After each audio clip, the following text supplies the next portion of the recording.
Hi. So in today's session, we'll be talking about the verbal reasoning section of the new GMAT Focus Edition. Okay. Now, as usual, what we'll be talking about today is the structure of the section, uh, the type of questions that come, and we'll have a look into the type of questions that come in this section, and the generic strategies that we need to apply while solving the questions in the most effective and efficient manner. Let's first of all understand what is new in this section. Uh, there are some good news. Okay.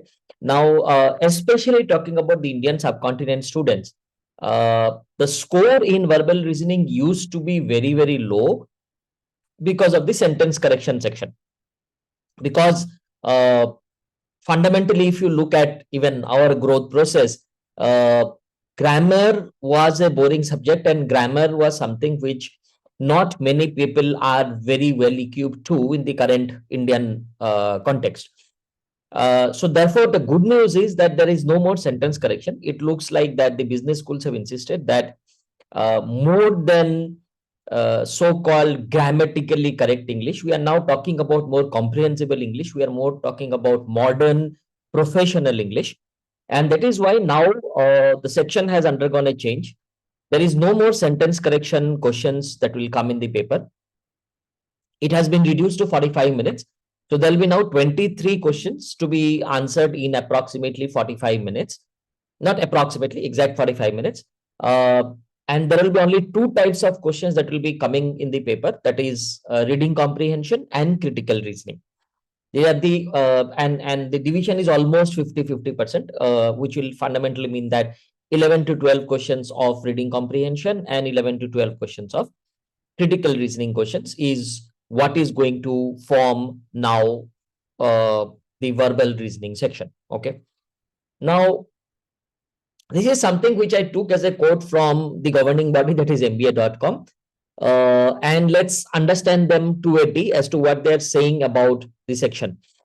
They are fundamentally saying that reading comprehension measures your ability to understand words and statements and logical relationship between significant points. Okay. Basically, they are talking about reading skills. Okay. And therefore, what they're going to check is main idea, supporting idea, interface applications, logical structure, and so on and so forth. Whereas critical reasoning question measures your ability to make arguments, evaluate an argument, formulate and evaluate a plan of action, and so on. Now, what you need to understand is both these skills are very, very important for a future manager. So basically, what they're trying to do is they're trying to check your reading skills, your comprehension skills, your ability to reason out of arguments. That is what will be checked in the verbal reasoning skills. So therefore, has the paper become easier or tougher? Let's not go there, because all I can tell you is that if you are not good with these skills, then your career as a future manager will be in trouble. So therefore, these are some of the skills which you ought to have and you ought to prepare for, not only for GMAT, but also as a future manager. Now, therefore, let's look at how does the section look like. As I said, 50% of the paper, more or less, will be reading comprehension. The way it looks like is you will have a split screen. There will be passage on the left of the screen and a question with 5 choices on the right of the screen. Not very long passages with whatever we have seen as even in the sample paper, as well as what we have heard from students.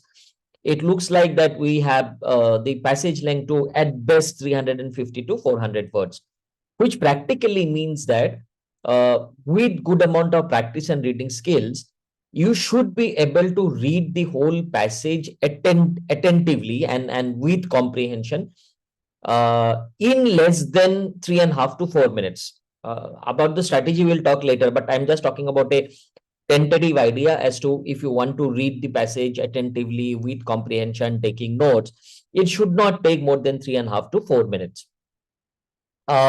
Every passage will have 3 to 4 questions about it, though at one time there will be only one question that will be appearing on the screen. You'll have to answer that question and type click. Only then the next question will come on the right side of the panel. The left side remains to be the same, that is the passage remains to be the same. There will be some questions. Let's out of the 4 questions, there is a question which refers to some specific part of the passage. For example, it says that in one part of the passage, the author refers to this as very tranquil. What does he mean by tranquil?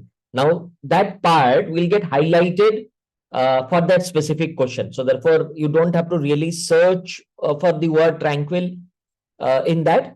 If there is a question which refers to some specific part of the paper, then very clearly that specific part gets highlighted in the left hand side of the panel in the RC passage itself. Okay, so actually the interface is very, very user friendly when it comes to the RC passages.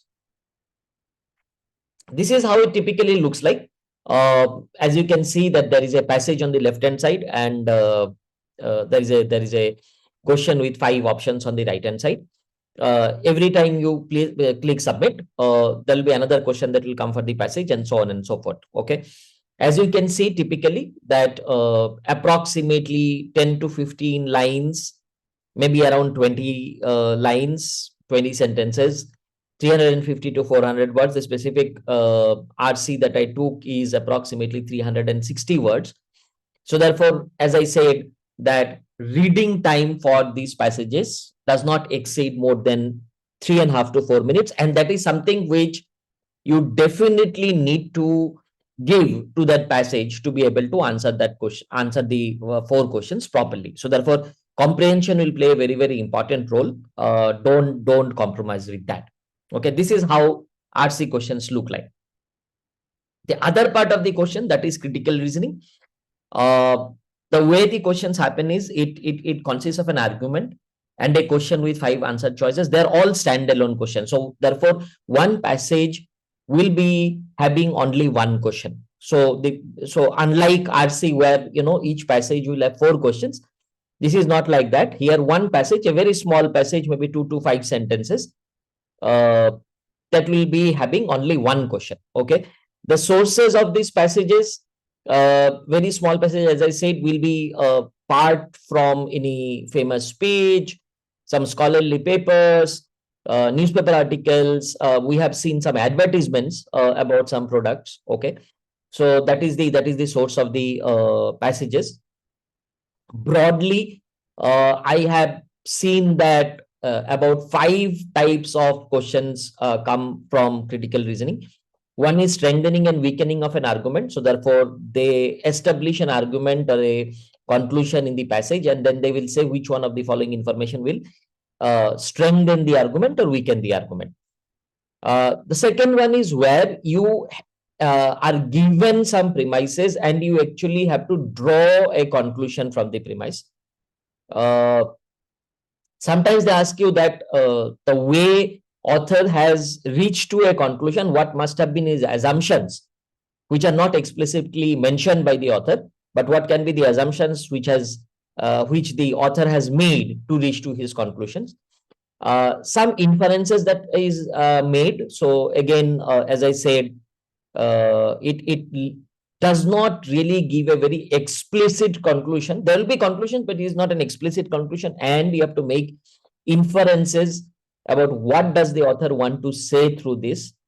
And obviously, the last type, which has been rare but has been coming, which is basically they give an argument and then they say the process or the method through which the argument has been established.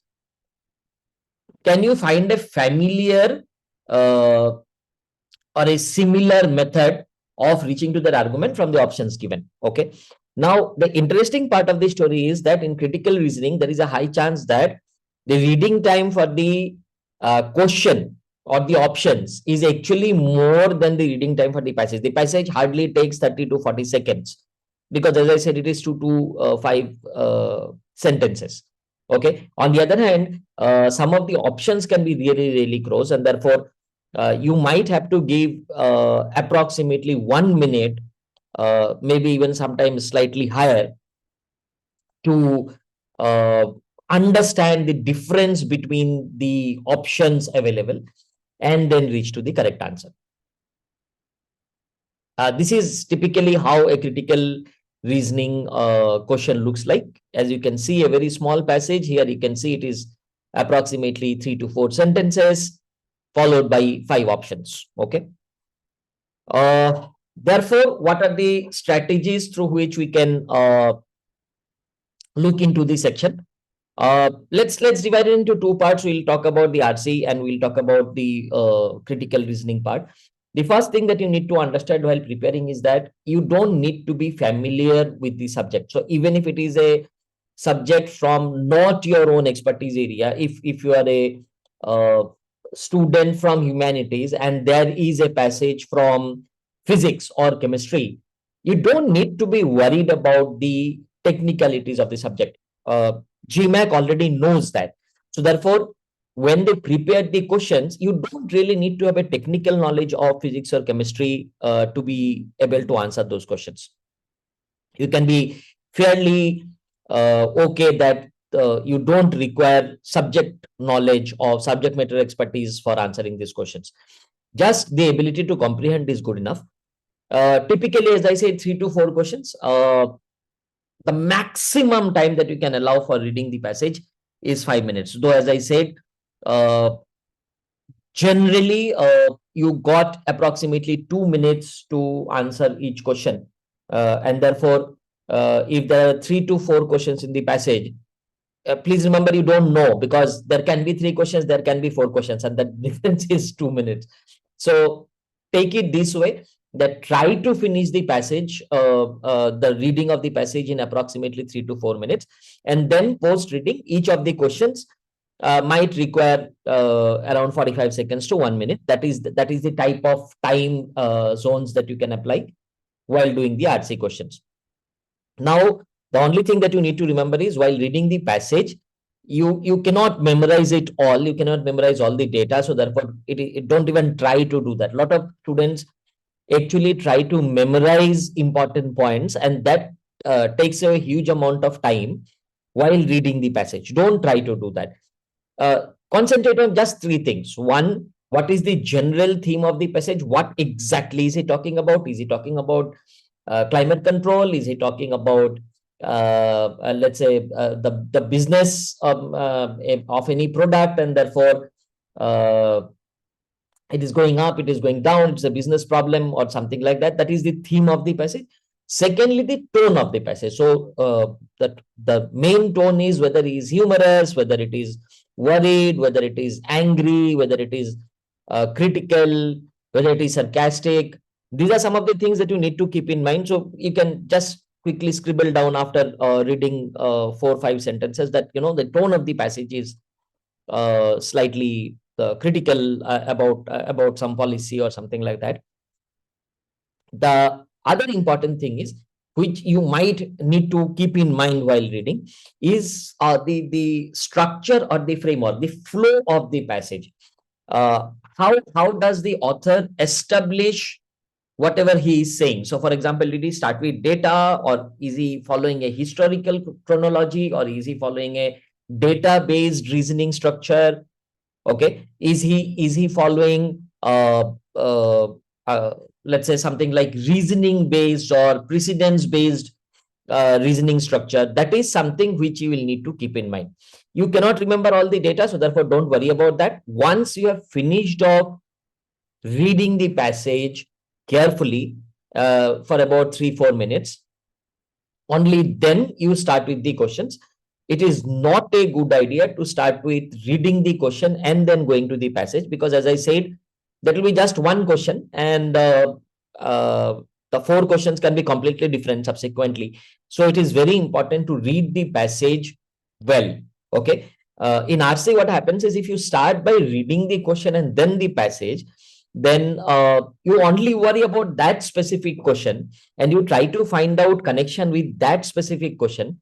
What it leads to is that you tend to disregard or ignore other important aspects of the passage, which might prove detrimental in the second question. Now what happens is, therefore, if you have to read the passage once again completely for the second question, then it will be a waste of time. So the passage in RC needs to be read once attentively. Don't look at the question for now. Look at the general theme, look at the tone, look at the flow. Just try to scribble down 2-3 important points maybe, and then start solving the question. So the strategy or the idea that you keep in mind, obviously if you need it, you will do it.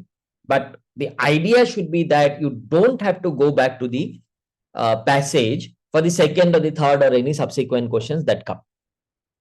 Okay, so that's what will give you RC, good, effective reading, and so on.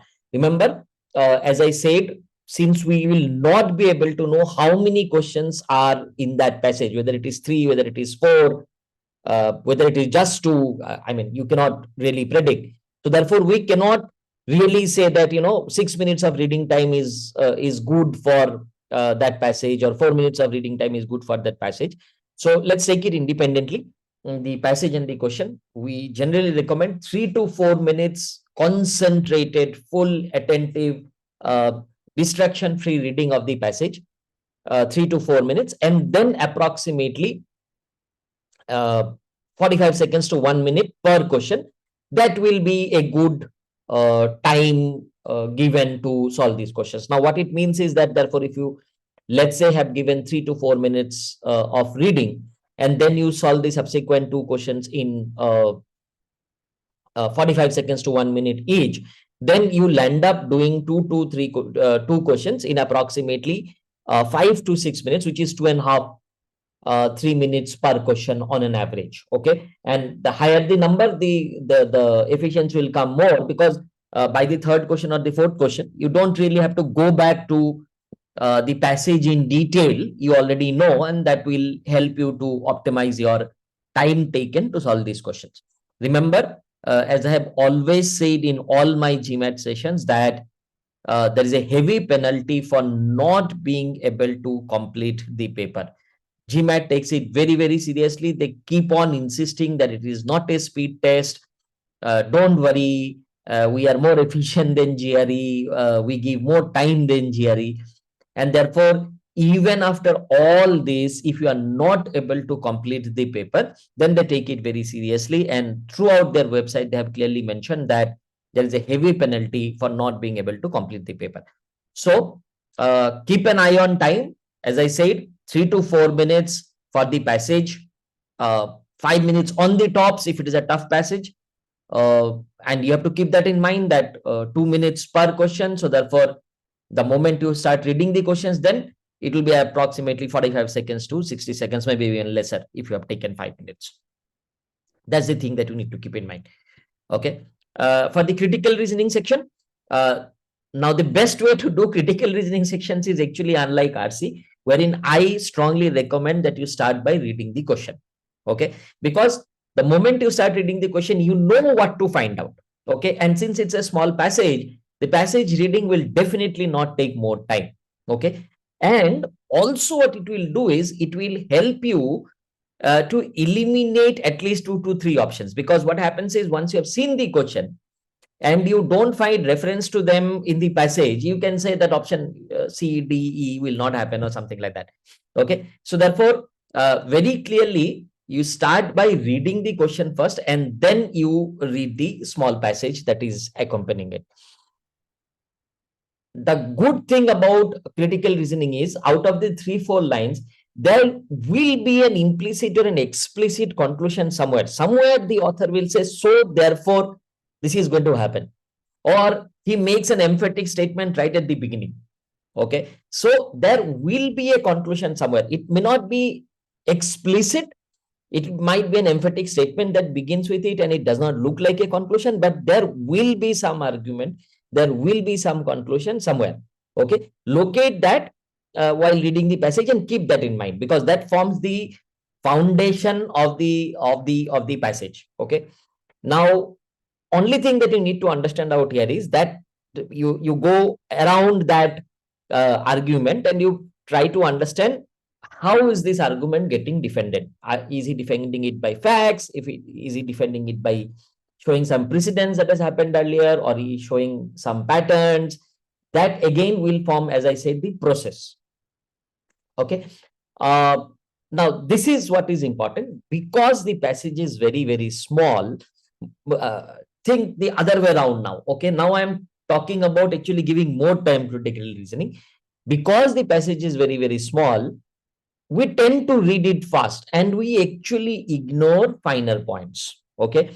Don't do that. You have 2 minutes. The attentive reading will not take more than 45 seconds. Okay, 3 lines. It does not take more than 45 seconds. So don't rush in. You don't have to read it in 15 seconds. Read it slowly, steadily, understanding the point. Even if you read it slow, it is not going to take more than 45 seconds. So 45 seconds and then approximately 1 minute each question to read, understand the difference between the two options. It will be a great timing to deal with critical reasoning questions.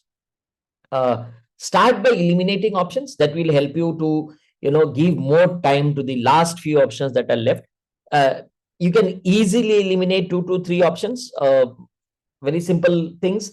I mean, if there is an option which has absolutely no connection with the story or the passage given, completely out of the passage, it looks like, that is eliminated. If it is contrary or to the question, for example, if somebody is asking about strengthening the argument, whereas there is an option which actually weakens the argument, then it automatically gets eliminated. So elimination process does not take more than 5 seconds, trust me. Okay, so once you start eliminating, you will be able to eliminate at least 2. On your lucky day and on the initial type of questions, you can actually eliminate 3 options, and then you can give the rest amount of time reading carefully the last 2 options that you are left out with, and that works out well. Okay. These strategies, if you follow in the verbal section, you'll be able to actually do great in the verbal section. What we are going to do in the subsequent videos is we are going to take up RC and we are going to take up critical reasoning separately, and we will actually brief you in detail about the different types of questions you can face in RC, what are the type of strategies of reading that you need to do in that, and thus you can score very well in RC as well as critical reasoning. Okay, so like, comment, follow, share this link if you want to do good in GMAT. Please comment on whatever you want, and as always, thank you for watching.